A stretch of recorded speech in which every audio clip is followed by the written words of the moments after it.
നമസ്കാരം. എല്ലാ സജ്ജനങ്ങൾക്കും ഗീതാമൃതത്തിലേക്ക് സുസ്വാഗതം. എന്നത്തെയും പോലെ ഭഗവാൻ വിഘ്നേശ്വരൻ വിഘ്നങ്ങളെല്ലാം ഒഴിച്ചു തരണം അല്ലേ?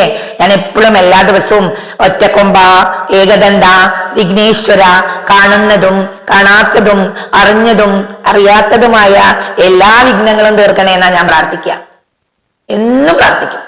എന്നിട്ട് ഭഗവാന്റെ കുറേ നാമങ്ങളും ചൊല്ലൂട്ടോ. അതുപോലെ ഞാൻ പറയണം, നിങ്ങൾ അതുപോലെ ചൊല്ലിക്കോളൂ. ഓം ഗം ഗണപതയേ നമഃ.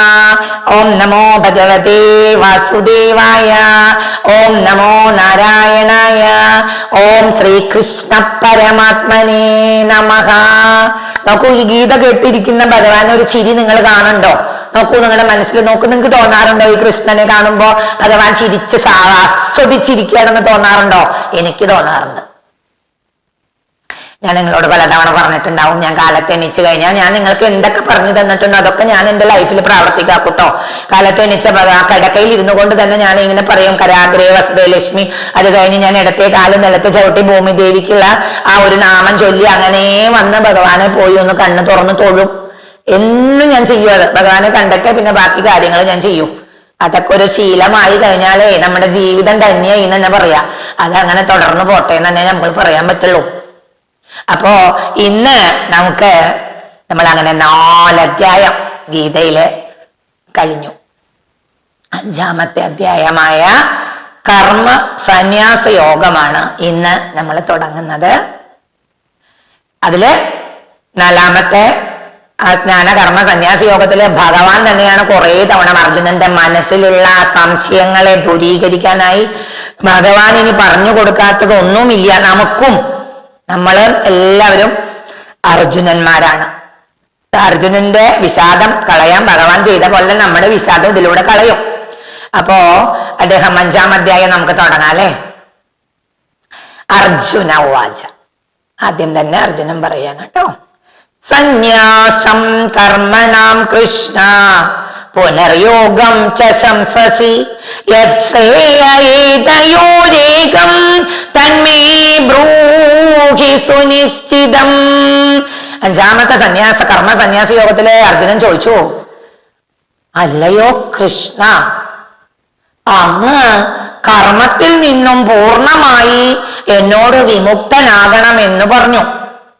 അതുപോലെ കർമ്മയോഗം അനുഷ്ഠിക്കണമെന്നും പറയുന്നു. അപ്പൊ ഇതിലേതാണ് എനിക്ക് ശ്രേയസ്കരമായത് ഭഗവാനെ? നമുക്കും ഡൗട്ട് വന്നില്ലേ? ഇങ്ങനെ പറയുമ്പോൾ നമ്മുടെക്കും സംശയം വരൂ അല്ലെ? കർമ്മത്തിൽ നിന്ന് പൂർണ്ണമായി വിട്ടു നിൽക്കാനും പറഞ്ഞു, അതുപോലെ കർമ്മയോഗം അനുഷ്ഠിക്കണമെന്നും പറഞ്ഞു. ഭഗവാനെ, എനിക്കൊരു സംശയം, ഇതിൽ ഏതാണ് ഇപ്പൊ ഞാൻ ചെയ്യേണ്ടതെന്ന്? അതാണ് അർജുനൻ ചോദിച്ചത്. സന്യാസം കർമ്മണാം കൃഷ്ണ പുനർയോഗം ച ശംസസി യത്ശ്രേയേതയോരേകം തന്മേ ബ്രൂഹി സുനിശ്ചിതം. ഭഗവാനെ, ഒന്ന് പറഞ്ഞു തരൂ, എനിക്ക് ശ്രേയസ്കരം, എന്റെ ജീവിതം ശ്രേയസ്കരമാകാൻ ഞാൻ ഇതിൽ ഏതാണ് ചെയ്യേണ്ടത് ഭഗവാനെ എന്ന് അർജുനൻ ചോദിച്ചു. ശ്രീ ഭഗവാൻ വാച. സന്യാസ കർമ്മയോഗശ്ച നിശ്ചയസകരാവുഭൗ ഇതയോസ്തു കർമ്മ സന്യാസ കർമ്മയോഗോ വിശിഷ്യതേ. അർജുനന്റെ ഈ സംശയം ന്യായാണ്, നമുക്കൊക്കെ ഉള്ള സംശയ. അപ്പൊ ഭഗവാൻ പറഞ്ഞു, സന്യാസ കർമ്മയോഗശ്ച, അല്ലയോ അർജുന, സന്യാസവും കർമ്മയോഗവും രണ്ടും മോക്ഷപ്രദ. സർവസംഘ പരിത്യാഗിയാണ് സന്യാസി എന്ന് പറയാ. എല്ലാം ത്യജിച്ചിട്ട് പൂർണ്ണമായി ഭഗവാനിൽ ലയിക്കാൻ പോകാണ്. വേറെ ഒരു കാര്യത്തിലോടും തൽപരനല്ല സന്യാസി. അപ്പൊ സന്യാസവും കർമ്മയോഗവും രണ്ടും മോക്ഷപ്രദാണ്. നീ നിന്റെ കർമ്മം ചെയ്താൽ അതും ഒരു മോക്ഷാണ്. നീ ഇതൊക്കെ വിട്ട് സന്യാസത്തിന് പോയാലും മോക്ഷാണ്. അപ്പൊ നിനക്ക് സംശയം ഞാൻ തീർത്തു തരാം. എന്നാൽ അവയിൽ വെച്ച് കർമ്മസന്യാസത്തെക്കാൾ കർമ്മയോഗം വിശിഷ്ടമാണ്. അപ്പൊ നീ സന്യാസിയായി പോയാൽ ഇത്ര വിശേഷം ഉണ്ടാവില്ല. കർമ്മം ചെയ്യലാണ് ഏറ്റവും വിശിഷ്ടം. അതിന്റെ സംശയം ദൂരീകരിക്കുകയാണ്. സന്യാസ കർമ്മയോഗശ്ച നിശ്രേയസകരാവുഭൗ തയോസ്തു കർമ്മ സന്യാസ കർമ്മയോഗോ വിശിഷ്യതേ. ശ്രീ ഭഗവാൻ പറയണ, അല്ലയോ അർജുന, സന്യാസവും കർമ്മയോഗവും രണ്ടും മോക്ഷത്തിലുള്ള വഴിയാണ്, മോക്ഷപ്രധാന. പക്ഷേ സന്യാസ യോഗത്തേക്കാൾ വെച്ചിട്ട് ഏറ്റവും കൂടുതൽ വിശേഷം കർമ്മയോഗത്തിനാണ് വിശേഷം അർജുന എന്ന് രണ്ടാമത്തെ ശ്ലോകത്തിൽ 5-ാമത്തെ അധ്യായത്തിലെ കർമ്മ സന്യാസ യോഗത്തിൽ ഭഗവാൻ പറഞ്ഞു. ഭഗവാൻ വീണ്ടും അർജുനനോട് പറഞ്ഞു. ഇത് പറഞ്ഞപ്പോ അർജുനന് വീണ്ടും ഡൗട്ടായി. എന്താണെന്നുള്ളത് ഒന്നും കൂടി വിവരിക്കുകയാണ്. 3-ാമത്തെ ശ്ലോകത്തില് ജ്ഞേയസ നിത്യ സന്യാസി യോനാദ്വേഷ്ടി ന കാംക്ഷതി നിർദ്വന്ദ്വോ ഹി മഹാബാഹോ സുഖം ബന്ധാത്മുച്യതേ. അല്ലയോ മഹാബാഹുവായ അർജുന, നീ എന്താ ഒരു 6 അടി പൊക്കത്തിൽ നിൽക്കുന്ന നീ ഒരു മഹാബാഹു, കൈകളൊക്കെ നീളമുള്ള ബാഹുക്കളുള്ള അർജുന. അതാണ് ജ്ഞേയസത നിത്യ സന്യാസി യോന ദ്വേഷ്ടിന കാംക്ഷതി. ആരെയും ദ്വേഷിക്കാതെയും, എന്താ ദ്വേഷിക്കുക പറഞ്ഞ വെറുപ്പിക്കാതെയും ഉപദ്രവിക്കാതെയും ആരെയും ദ്വേഷിക്കാതെയും യാതൊന്നും ആഗ്രഹിക്കാതെയും ഒന്നിനും ആഗ്രഹമില്ലാത്തവനും, അതാണ് നിസിത്യ സന്യാസി യോ ന ദ്വേഷ്ടി ന കാംക്ഷതി നിർദ്വന്ദ്വോ ഹി മഹാബാഹോ സുഖം ബന്ധാത്മുച്യതേ. അങ്ങനെ ആരെയും ദ്വേഷിക്കാതെയും ആരിൽ നിന്നും യാതൊന്നും ആഗ്രഹിക്കാതെയും ഇരിക്കുന്ന ആൾ നിത്യസന്യാസിയാണെന്നറിയുക. ശരിയല്ലേ? ഇപ്പൊ നമ്മുടെ ചുറ്റുപാടും നമ്മുടെ ലോകത്തിലും നമ്മുടെ ബന്ധുമിത്രാദികളിലും നമ്മുടെ കൂട്ടത്തിലൊക്കെ കാണുന്നത് എന്താ? എന്തെങ്കിലും ഒരു ഉപകാരം ഒരാൾക്ക് ചെയ്താൽ ഇയാളിൽ നിന്ന് എന്ത് കിട്ടും, ഇയാൾ എനിക്ക് ഇതിന് പകരമായിട്ട് എന്ത് ചെയ്യുമെന്ന് പ്രതീക്ഷിക്കുന്നവരല്ലേ എല്ലാവരും. അങ്ങനെ പ്രതീക്ഷിക്കാതെ ആരെയും ദ്വേഷിക്കാതെയും ആരിൽ നിന്നും ഒന്നും പ്രതീക്ഷിക്കാതെയും ജീവിക്കുന്നവനാണ് ശരിയായ നിത്യസന്യാസി. എന്തെന്നാൽ എന്തുകൊണ്ടാണ് പറയുന്നത്? രാഗദ്വേഷാദികൾ ഇല്ലാത്തവനാണ് അവൻ. രാഗത്തിനോട് ദ്വേഷമില്ലേ? രാഗം ദ്വേഷങ്ങളില്ല. പിന്നെന്താ? കർമ്മബന്ധത്തിൽ നിന്ന്. അപ്പൊ അങ്ങനെയുള്ളവർക്ക്, രാഗദ്വേഷങ്ങൾ ഇല്ലാത്തവർക്ക് കർമ്മബന്ധത്തിൽ നിന്ന് പെട്ടെന്ന് മുക്തനാവാൻ പറ്റും. കർമ്മങ്ങൾ അവനെ ബാധിക്കില്ല. എന്റെ ഭാര്യ, എന്റെ കുട്ടി, എന്റെ കുടുംബം, എന്റെ സ്വത്ത്, എന്റെ ഭൂമി, അല്ലേ, അതൊന്നും, എന്റെ ശരീരം, ഇതൊന്നും ചിന്തിക്കില്ല. അങ്ങനെയുള്ള കർമ്മബന്ധത്തിൽ നിന്ന് എളുപ്പം മുക്തനായവനാണ് ശരിയായ നിത്യസന്യാസി എന്ന് ഭഗവാൻ 3-ാമത്തെ ശ്ലോകത്തില് ഭഗവാൻ പറഞ്ഞു കൊടുത്തു. 4-ാമത്തെ ശ്ലോകത്തിൽ ഭഗവാൻ വീണ്ടും അർജുനനോട് പറഞ്ഞു, സാഖ്യയോഗൗ പൃഥഗ്ബാലാഃ പ്രവദന്തീന പണ്ഡിതാഃ ഏകമപ്യാസ്തിത സമ്യക് ഉഭയോർവിന്ദതേ ഫലം. എന്താ പറയുന്നത്? സാഖ്യവും യോഗവും വേറെ വേറെയാണെന്ന് അജ്ഞന്മാർ പറയുന്നു. സാഖ്യയോഗം നമ്മൾ പഠിച്ചു അല്ലേ? സാഖ്യയോഗത്തിൽ പറഞ്ഞു. അപ്പൊ ഈ സാഖ്യയോഗം വേറെയാണ്, പിന്നെന്താണ് യോഗം വേറെയാണ് എന്ന് പറയുന്നത് ബുദ്ധിയില്ലാത്തവരാട്ടോ അർജുന. സാഖ്യയോഗോ പൃഥഗ്ബാല പ്രവദന്തിന പണ്ഡിത ഏകമപ്യാസ്തിത സമ്യക്. ഇത് രണ്ടും കൂടിയിട്ട് പണ്ഡിതന്മാർ പക്ഷേ എന്താ പറയുന്നത്? ഇവയിലൊന്നെങ്കിലും സാഖ്യം നോക്കുക, അല്ലെങ്കിൽ യോഗം നോക്കുക. ഇതിലേതെങ്കിലും ഒന്ന്, സാഖ്യവും യോഗവും, ഇതിലേതെങ്കിലും ഒന്നെങ്കിലും വേണ്ട വിധം അനുഷ്ഠിക്കുന്നവൻ രണ്ടിന്റെയും ഫലത്തെ പ്രാപിക്കും. സാഖ്യയോഗത്തെയും യോഗകർമ്മ കന്യാസ് ഏത് യോഗം നമ്മൾ നോക്കണോ ഇതിനെല്ലാം ഫലം കിട്ടും. അപ്പൊ അതുകൊണ്ട് സാഖ്യയോഗോ പൃഥഗ്ബാല പ്രവദന്തന പണ്ഡിത ഏകമപ്യാസ്തിത സമ്യക് ഉഭയോ വിന്ദതേ. സാഖ്യവും യോഗവും വേറെ വേറെയാണെന്ന് അജ്ഞന്മാരാണ് പറയാ. ഇവരല്ലേ തോരാ പറയാ ഇത് രണ്ടും ഒന്നാണ്. പണ്ഡിതന്മാർ അങ്ങനെ പറയുന്നില്ല. അവരെന്താ പറയുന്നത്? ഇതിലേതെങ്കിലും ഒന്ന് വേണ്ട വിധം അനുഷ്ഠിക്കുന്നവൻ രണ്ടിന്റെയും ഫലത്തെ, അവർക്ക് സാഖ്യത്തിന്റെ ഇതും കിട്ടും യോഗത്തിന്റെയും കിട്ടും എന്നാണ് പറയുന്നത് 4-ാമത്തെ ശ്ലോകത്തിൽ. 5-ാമത്തെ ശ്ലോകത്തിൽ ഭഗവാൻ പറഞ്ഞു, യത് സാഖ്യൈ പ്രപത്യേ സ്ഥാനം തദോഗ്യൈരഭിഗമ്യതേ ഏകം സാഖ്യം ച യോഗം ച യ പശ്യതി സ പശ്യതി. എന്താ പറയുന്നത്? യത് സാഖ്യൈ പ്രാപ്യേ സ്ഥാനം. സാഖ്യന്മാർ, എന്താ സാഖ്യന്മാർ പറഞ്ഞാല്? യജ്ഞനിഷ്ഠന്മാരായ സന്യാസിമാരെയാണ് ഈ സാഖ്യന്മാർ എന്ന് പറയാ. യജ്ഞത്തിൽ നിഷ്ഠ, അത് അവരുടെ യജ്ഞം എന്തൊക്കെയാണ് അതിൽ നിഷ്ഠ, യോഗാസനം, പ്രാണായാമം, സന്യാസം ഒക്കെ സ്വീകരിച്ച് എല്ലാ ഇന്ദ്രിയങ്ങളെ അടക്കിക്കൊണ്ടിരിക്കുന്നവരെയാണ്, അതാണ് യജ്ഞനിഷ്ഠന്മാരായ സന്യാസികളെയാണ് സാഖ്യന്മാർ എന്ന് പറയാം. ഏത് സ്ഥാനത്തെ പ്രാപിക്കുന്നുവോ അതു തന്നെ കർമ്മയോഗികളും പ്രാപിക്കും. അപ്പൊ കർമ്മം മാത്രം വിചാരിക്കുന്നവർ യോഗി തന്നെ, അവരൊരു സന്യാസം തന്നെയാണ്. കർമ്മയോഗം ചെയ്യുന്നവരും ഒരു സന്യാസി തന്നെയാണ്. പിന്നെ എല്ലാ സർവസംഘ പരിത്യാഗം ചെയ്തവരും സന്യാസി തന്നെയാണ്. അപ്പൊ യത് സാങ്കേ പ്രാപ്യേത്സാനം യത്യോ ഗൈരഭിഗമ്യത ഏകം സാഖ്യം ച യോഗം ച യ പശ്യതി തപശ്യതി എന്നാണ്. ഈ രണ്ട് യോഗങ്ങളെയും ഒന്നായി കാണുന്നവൻ തത്വത്തെ അറിയുന്നു. എന്താ തത്വത്തെ അറിയാ പറഞ്ഞ പരമാർത്ഥം എന്താണെന്ന് അറിയും. സാഖ്യവും ഈ സന്യാസവും എല്ലാം ഒന്ന് തന്നെ, കർമ്മയോഗം ഒരു സന്യാസം തന്നെ എന്നാണ് പറയുന്നത്. അപ്പോ 6ാമത്തെ ശ്ലോകത്തോടു കൂടി നമ്മൾ എപ്പോഴും 5 ശ്ലോകമാണ് പറയുക. പക്ഷെ കഴിഞ്ഞ എപ്പിസോഡിൽ നമ്മൾ 2 ശ്ലോകമേ നമുക്ക് പറയാൻ പറ്റിയുള്ളൂ. അപ്പൊ അതുകൊണ്ട് 6ഉം 7 ശ്ലോകത്തോടു കൂടി ഞാൻ ഇന്ന് ഇവിടെ നിർത്താം. അപ്പൊ 6ാമത്തെ ശ്ലോകത്തിൽ എന്താ ഭഗവാൻ പറയുന്നത്? സന്യാസസ്തു മഹാബാഹോ ദുഃഖമാത്തുമയോഗത യോഗയുക്തോ മുനിർബ്രഹ്മ നചിരേണാധിഗച്ഛതി. സന്യാസസ്തു മഹാബാഹു. അർജുന, സന്യാസമാകട്ടെ കർമ്മയോഗം കൂടാതെ പ്രാപിക്കാൻ പ്രയാസാണ്.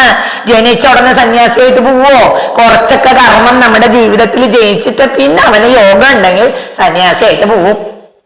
ആ തലയിൽ ഒരു വര വരച്ചിട്ടുണ്ടാവും നമ്മൾ പറയൂലോ, ഭൂമിയിലേക്ക് അങ്ങോട്ട് പടർന്നു വിട്ടാൽ പൂർവ്വ ജന്മ സുഹൃതം പോലെ എന്തൊക്കെയാണ് ഭഗവാൻ അവനെ നിശ്ചയിച്ചിട്ടില്ല അതൊക്കെ അവന്റെ ജന്മത്തിലൂടെ കടന്നു പോകും. അപ്പൊ ആദ്യമേ ജനിച്ച ഉടനെ സന്യാസിയായിട്ട് പോവാ അല്ല, കുറച്ചൊക്കെ കർമ്മബന്ധം കഴിച്ചിട്ട് അവന് അതാണ് ഈ 6ാമത്തേല് പറയുന്നത്. സന്യാസസ്തു മഹാഭാഗോ അല്ല, 7ാമത്തേല് യോഗയുക്തോ വിശുദ്ധാത്മാ.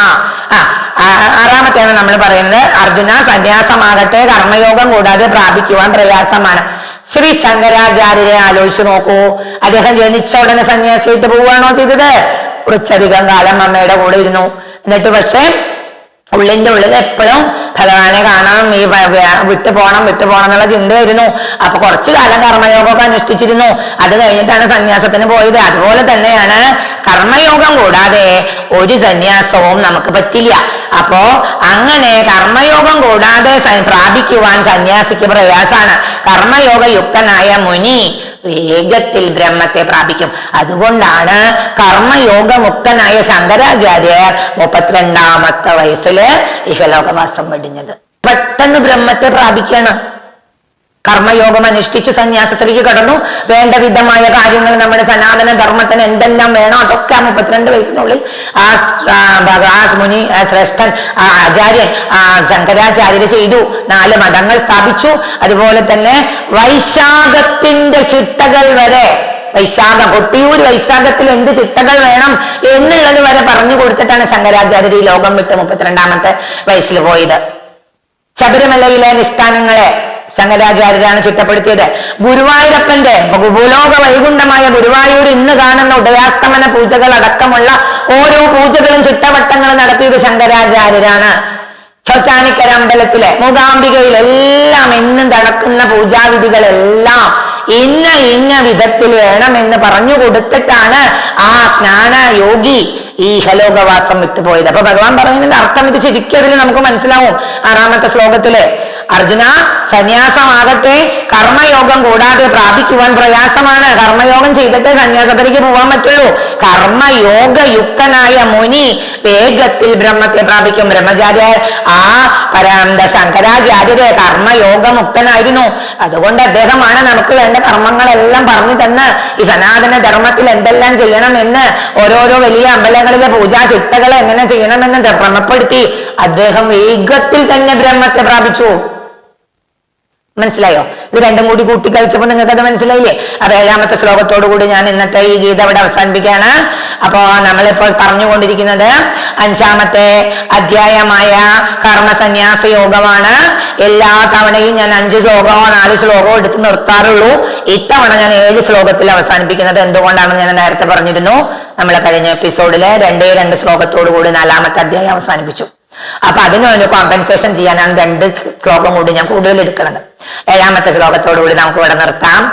യോഗയുക്തോ വിശുദ്ധാത്മാ വിജിതാത്മാ ജിതേന്ദ്രിയഃ സർവഭൂതാത്മഭൂതാത്മാ കുർവന്നഭിനലിപ്യതേ. എന്താ പറയുന്നത്? ചിത്തത്തിന്റെ സമനില അഭ്യസിച്ച് കർമ്മം ചെയ്യുന്ന യോഗി. എന്താണ് ചിത്തം? മനസ്സ്. മനസ്സ് ആരോഗ്യം ഉണ്ടെങ്കിലല്ലേ നമുക്ക് ശാരീരികമായ ആരോഗ്യം വരൂ. ശരീരത്തിന് ആരോഗ്യം ഉണ്ടായിട്ട് മനസ്സിന് ആരോഗ്യം ഇല്ലെങ്കിൽ ജീവിതം പോവോ? അതുകൊണ്ടാണ് നമ്മൾ പറയാ ശാരീരികവും മാനസികവുമായ ആരോഗ്യം തരണേ ഗുരുവായൂരപ്പ എന്ന് ഞാൻ എന്നും പ്രാർത്ഥിക്കും ഭഗവാനോട്. അപ്പൊ പറയാണ് ചിത്തത്തിന്റെ സമനില, മനസ്സിന്റെ സമനില അഭ്യസിച്ച്, അതാണ് യോഗയുക്തോ വിശുദ്ധാത്മാ വിജിതാത്മാ ജിതേന്ദ്രിയ. മനസ്സിന്റെ സമനില അഭ്യസിച്ച് കർമ്മം ചെയ്യുന്ന യോഗി ചിത്തശുദ്ധി വന്ന്, മനഃശുദ്ധി വന്ന് ചിത്തത്തെ കീഴടക്കി, മനസ്സിനെ കീഴടക്കി, ഇന്ദ്രിയങ്ങളെ എല്ലാം ജയിച്ച്, എന്താ കണ്ണ് മൂക്ക് തൊക്ക് നാക്ക് ഇതിൽ കൂടെ വരുന്ന ഓരോ ഇന്ദ്രിയ സുഖത്തെയും നിഗ്രഹിച്ച് ആ യോഗി, അതാണ് 7ാമത്തെ ശ്ലോകത്തിന്റെ അർത്ഥം, സർവഭൂതങ്ങളുടെയും ആത്മാവായി സ്വന്തം ആത്മാവിനെ ദർശിക്കാൻ പറ്റുന്ന ആ യോഗിക്ക്. അപ്പൊ ശങ്കരാചാര്യർക്കൊക്കെ അതിന് സാധിച്ചിട്ടുണ്ട് എന്ന് നമുക്ക് മനസ്സിലാക്കാം അല്ലെ. അങ്ങനെ അദ്ദേഹത്തിന് കൂടുവിട്ട് കൂടുപോകാനുള്ള ഒരു ഭാഗ്യം കൂടി കിട്ടിയിട്ടുണ്ടെന്നാ പറയണത്. ഒരു തന്റെ ശരീരത്തിനെ അവിടെ കിടത്തിയിട്ട് ആത്മാവ് വേറൊരു ജീവൻ ഒരു മനുഷ്യ ജന്മത്തിൽ കയറിയിട്ട് അങ്ങനെ പോയിട്ട് അറിഞ്ഞു വന്നിട്ടുണ്ട് അത്ര ഭഗവാൻ. ആലോചിച്ച് നോക്കൂ, അത്രയും യോഗിയായിരുന്നു ശങ്കരാചാര്യര്. കൂടുവിട്ട് കൂടുമാറാനുള്ള ആ യോഗം കൂടി അദ്ദേഹം അഭ്യസിച്ചിട്ടുണ്ടെന്നാ പറയണത്. കാരണം അദ്ദേഹത്തിന് ശാരദാമഠം സ്ഥാപിക്കാൻ പോയപ്പോ സർവജ്ഞപീഠം കയറാൻ വേണ്ടിയിട്ട് അവിടെ വെച്ചിട്ട് വലിയ വലിയ പണ്ഡിതന്മാരെ തോൽപ്പിക്കേണ്ടി വന്നു. അപ്പോ അവിടുത്തെ ഏറ്റവും വലിയ പണ്ഡിത ശ്രേഷ്ഠനെ തോൽപ്പിക്കാൻ അദ്ദേഹത്തിന് പറ്റി. പിന്നീട് അദ്ദേഹത്തിന്റെ ഭാര്യ ശങ്കരാചാര്യരോട് ഒരു ചോദ്യത്തിന് വന്നിരുന്നു. അത് അദ്ദേഹം ചോദിച്ചു, ഈ ബ്രഹ്മചാരിയാണ് ശങ്കരാചാര്യരെന്നറിയാം. അവര് ചോദിച്ചത് വളരെ വിശേഷപ്പെട്ട ഒരു കാര്യമായിരുന്നു. എന്താണ്? വിവാഹം കഴിക്കാത്ത ശങ്കരാചാര്യരോട് ചോദിക്കാൻ പറ്റാത്ത ചോദ്യമാണ് ആ പണ്ഡിത ശ്രേഷ്ഠന്റെ പത്നി ചോദിച്ചത്. അതറിയാൻ എന്തുകൊണ്ടാണ് വിവാഹശേഷമുള്ള അനുഭവങ്ങൾ വിവരിക്കൂ എന്ന് പറഞ്ഞപ്പോ പാവം ശങ്കരാചാര്യർ പറഞ്ഞു, എനിക്ക് കുറച്ച് സമയം തരണം. അങ്ങനെ അദ്ദേഹം അവിടെ നിന്ന് മാറി വേറൊരു മരിച്ചു കിടക്കുന്ന ഒരു ആത്മാവിലേക്ക്, ഒരു ബോഡിയിലേക്ക് പ്രവേശിച്ച് ഭാര്യയുമായിട്ടുള്ള ജീവിതചര്യകൾ അദ്ദേഹം കുറച്ചു കാലം അറിഞ്ഞ് അതിനുശേഷം വീണ്ടും കൂടുവിട്ട് കൂടുമാറി വന്നിട്ട് ഈ പത്നിയോട് പറഞ്ഞു കൊടുത്തു, ഈ പണ്ഡിത ശ്രേഷ്ഠന്റെ പത്നിയോട് ആ ചോദ്യത്തിന്റെ ഉത്തരം പറഞ്ഞു കൊടുത്തു. അങ്ങനെയാണ് അദ്ദേഹത്തിന് സർവജ്ഞപീഠം കയറാൻ പറ്റിയത്. ആലോചിച്ച് നോക്കൂ. അപ്പൊ ഈ കഥകളിലൊക്കെ ശങ്കരാചാര്യാണ് എനിക്ക് ഓർമ്മ വരുന്നത്. അപ്പൊ അദ്ദേഹം പരമമായ പദത്തെ പ്രാപിച്ചു പറഞ്ഞ അദ്ദേഹം ഇന്ദ്രിയ സുഖത്തെ, ഇന്ദ്രിയ നിഗ്രഹങ്ങളെ നിഗ്രഹിച്ച ആളായിരുന്നു. അദ്ദേഹത്തിന് ജ്ഞാനം ഉണ്ടായിരുന്നു. സന്യാസയോഗത്തിലേക്ക് അദ്ദേഹം പോയിരുന്നു. അതാണ് യോഗയുക്തോ വിശുദ്ധാത്മാ വിജിതാത്മാ ജിതേന്ദ്രിയ സർവഭൂതാത്മ ഭൂതാത്മാ കുർവൻ അഭിനലിഭ്യതേ. ചിത്തത്തിന്റെ സമനില അഭ്യസം, മനസ്സിനെ ആദ്യം കീഴടക്കി. ഒരു കാര്യത്തിലേക്ക് ഞാൻ എന്റെ മനസ്സോ ചിത്തോ എന്റെ ശരീരമോ ബുദ്ധിയോ പോവില്ല. എന്നിട്ട് കർമ്മം ചെയ്തു അദ്ദേഹം. ആ യോഗി ചിത്തശുദ്ധി വന്നു, അദ്ദേഹത്തിന് എന്ത് വന്നു? മനസ്സിന് ശുദ്ധി വന്നു. അദ്ദേഹം മനസ്സിനെ കീഴടക്കി. എന്നിട്ട് എന്ത് ചെയ്തു? എല്ലാ ഇന്ദ്രിയങ്ങളെയും ജയിച്ചു. സർവഭൂതങ്ങളുടെയും ആത്മാവായി സ്വന്തം ആത്മാവിനെ ദർശിക്കുന്നതോടെ ദേഹം കൊണ്ട് കർമ്മം ചെയ്യുന്നവനായി മാറി. അങ്ങനെയാണ് ശങ്കരാചാര്യരുടെ ലോകം മുഴുവൻ നടന്ന് 4 എന്താ പറയാ പീഠങ്ങളെ നമുക്ക് സ്ഥാപിച്ചു തന്നത്. എന്നിട്ട് നമുക്ക് വേണ്ട കാര്യങ്ങൾ പറഞ്ഞു തരാൻ അദ്ദേഹത്തിന് പറ്റിയത്. അപ്പോ ദേഹം കൊണ്ട് അദ്ദേഹം കർമ്മം ചെയ്തു. എന്നിട്ടോ കർമ്മബന്ധനായി തീർന്നിരുന്നോ? ഇല്ല, അദ്ദേഹം കർമ്മത്തിലൊന്നും ബന്ധനമായിരുന്നില്ല. അപ്പൊ ശങ്കരാചാര്യരുടെ ഉദാഹരണത്തിലൂടെ എനിക്ക് നിങ്ങൾക്ക് ഇത് പറഞ്ഞു തരാൻ പറ്റി. ഭഗവാനെ എന്റെ മനസ്സിൽ തോന്നിപ്പിച്ചതാണ് കൃഷ്ണൻ. ഇങ്ങനെ പറഞ്ഞു കൊടുത്തോ, ഇങ്ങനെ എക്സ്പ്ലെയിൻ ചെയ്തോ, അപ്പൊ മനസ്സിലാവും. ഭഗവാൻ തോന്നിപ്പിക്കുന്നത് തന്നെയാണ് എനിക്ക് ഇതൊക്കെ. അല്ലാതെ ഇതിനു മുമ്പ് ഞാനിത് പഠിച്ചിട്ടോ അല്ലെങ്കിൽ ഈ ഷൂട്ടിങ്ങിന് മുമ്പ് ഞാൻ ഇതിനെ പഠിച്ച് ഗ്രഹിച്ച ഒന്നും അല്ല കേട്ടോ. സത്യം ശാന്തമായിട്ട് ഞാൻ പറയാണ്. ആ സമയത്ത് എനിക്ക് എന്താ തോന്നണേ വെച്ചാൽ എഴുതി വെക്കും. അന്ന് പ്രധാനപ്പെട്ട ദിവസങ്ങൾ ഉണ്ടെങ്കിൽ ഒന്ന് നോട്ട് ചെയ്യും. കാരണം അത് പറയാനൊരു കാര്യമല്ലേ, അതിനു വേണ്ടിയിട്ട്. അപ്പൊ ഇന്ന് നമുക്ക് 7ാമത്തെ ശ്ലോകത്തോട് കൂടിയിട്ട് ഇന്നത്തെ ഈ എപ്പിസോഡ് ഇവിടെ അവസാനിപ്പിക്കാം. അപ്പൊ ഇന്നും കൊട്ടിയൂർ വൈശാഖ മഹാത്മ്യം തന്നെയാണ് പറയുന്നത്. കൊട്ടിയൂര് മകരമാസം തുടങ്ങും, മകരത്തിൽ തുടങ്ങും കൊട്ടിയൂര്. എന്നിട്ട് മിഥുനം, അതായത് മകരം മുതൽ മിഥുനം വരെയാണ് എന്താണ് ഉത്തരായനം. അതില് ഇടവം തൊട്ട് മിഥുനം വരെ, തെറ്റി പറഞ്ഞതാണ്. ഇടവ മാസം തുടങ്ങി മിഥുനം വരെയാണ് കൊട്ടിയൂർ ഉത്സവം തുടങ്ങുക. ഇടവത്തിലെ ചോതി നാളിൽ തുടങ്ങും കൊട്ടിയൂർ ഉത്സവം ആരംഭിക്കുന്നത്. അതൊക്കെ നിങ്ങൾ നോട്ട് ചെയ്ത് വെച്ചോളൂ. ഇടവ മാസത്തിലെ ചോതി നാളിൽ തുടങ്ങി മിഥുന മാസത്തിലെ ചിത്തിര നക്ഷത്രത്തിലാണ് വൈശാഖം അവസാനിക്കുക. 27 ദിവസം നീണ്ടു നിൽക്കുന്ന ആ കൊട്ടിയൂരപ്പനെ ഒരു തവണയെങ്കിലും ദർശന സൗഭാഗ്യം കിട്ടാത്തവരുണ്ടെങ്കിൽ പോയി തൊഴൂ. എനിക്ക് പോകണമെന്ന് വലിയ ആഗ്രഹമുണ്ട്, എനിക്ക് ഇതുവരെ സാധിച്ചിട്ടൊന്നുമില്ല. എല്ലാത്തിനും അതിൻ്റെതായ സമയം വരുമ്പോ നമുക്ക് നടക്കൂലേ. അപ്പൊ നിങ്ങൾ എപ്പോഴും കണ്ടിട്ടുണ്ടാവും കൊട്ടിയൂർ ഉത്സവത്തിന് ഒരു എന്താ പറയാ, അവിടുന്ന് കിട്ടുന്ന ഒരു പ്രസാദം എന്താണ്, അവിടുത്തെ ഒരു മുടി പോലെയുള്ള ഒരു വെളുത്ത ഇത് കിട്ടില്ലേ നിങ്ങൾക്ക്? നമ്മളത് കണ്ടിട്ടുണ്ട്. ഒരു മരത്തിന്റെ ഒരു വേരിനെ എടുത്ത് അടച്ചടിച്ചിട്ടാണ് അത് ഉണ്ടാക്കുക. അതെന്താണ്, നമ്മൾ വീട്ടിലൊക്കെ കൊണ്ടുവന്ന് തൂക്കും. അതെന്താണ് പറയുന്നത്? ദക്ഷന്റെ അവിടെയുള്ള ദക്ഷയാഗത്തിൽ പങ്കെടുത്ത എല്ലാവരുടെയും ജഡ പറിച്ച് വലിച്ചെറിഞ്ഞത്, അതെ ശിവഗണങ്ങൾ വന്നിട്ട് ഭൂതഗണങ്ങൾ വന്ന് ആ ജഡ പറിച്ച് വലിച്ചെറിഞ്ഞതിന്റെ ഓർമ്മയ്ക്കാണത്ര ഈ സംഭവം നമുക്ക് തൂക്കാം. എന്താ അല്ലേ? അതൊക്കെ കേൾക്കുമ്പോ നമുക്ക് വിശ്വസിച്ച് പോവല്ലേ അല്ലേ? ദക്ഷയാഗം നടന്ന സ്ഥലം തന്നെയാണെന്ന് നമുക്ക് മനസ്സിലാവല്ലേ അതൊക്കെ കേൾക്കുമ്പോ. അപ്പോ നമുക്ക് ഇന്നത്തെ ദിവസം ശ്രീ പരമേശ്വരന്റെയും ശ്രീ പാർവതീ ദേവിയുടെയും അനുഗ്രഹത്തിന് വേണ്ടിയിട്ട് നമുക്ക് പ്രാർത്ഥിക്കാം. ഇളനീരാട്ടം 28 ദിവസത്തെ ഞാൻ പറഞ്ഞു നിങ്ങളോട്, പല ജാതി മതസ്ഥർക്ക് ഈ 27 ദിവസത്തെ പരിപാടിയിൽ പങ്കെടുക്കാൻ ഓരോ ദിവസത്തെ പൂജ ഓരോരുത്തരെ ഏൽപ്പിച്ചിരിക്കുകയാണ്. അപ്പൊ അങ്ങനെ ബ്രാഹ്മണർക്ക് വരെ അവിടെ ഉണ്ട്. പക്ഷേ ഇവിടെ ബ്രാഹ്മണ സ്ത്രീകൾക്കും രാജകുമാരന്മാർക്കും കൊട്ടിയൂരിൽ പ്രവേശനമില്ല. ബ്രാഹ്മണ ആണുങ്ങൾക്ക് വന്ന് പൂജ നടത്താം, അതൊക്കെ ചെയ്യാം. പക്ഷെ സ്ത്രീകൾക്ക് അവിടെ പ്രവേശനം. അതുപോലെ രാജാക്കന്മാരുടെ മക്കള് രാജകുമാരന്മാർക്കും പണ്ട് തൊട്ടേ ഉള്ളതാണ്, അവിടെ പ്രവേശനം ഇല്ല എന്നാണ് പറയുന്നത്. അപ്പൊ ഇന്നത്തെ ദിവസം കൊട്ടിയൂരപ്പന്റെ മഹാത്മ്യം പറഞ്ഞിച്ചുകൊണ്ട് ഇന്നത്തെ ഈ എപ്പിസോഡ് ഞാൻ ഇവിടെ അവസാനിപ്പിക്കുകയാണ്. എല്ലാവർക്കും മനസ്സിലായി എന്ന് വിചാരിക്കണോ? ഭഗവത് ഭക്തി എല്ലാവർക്കും ഉണ്ടാവട്ടെ. ഭഗവത് നാമം ചൊല്ലാൻ നിങ്ങളുടെ നാവിന് ശക്തി ഉണ്ടാവട്ടെ. എല്ലാവർക്കും ശുഭദിനം.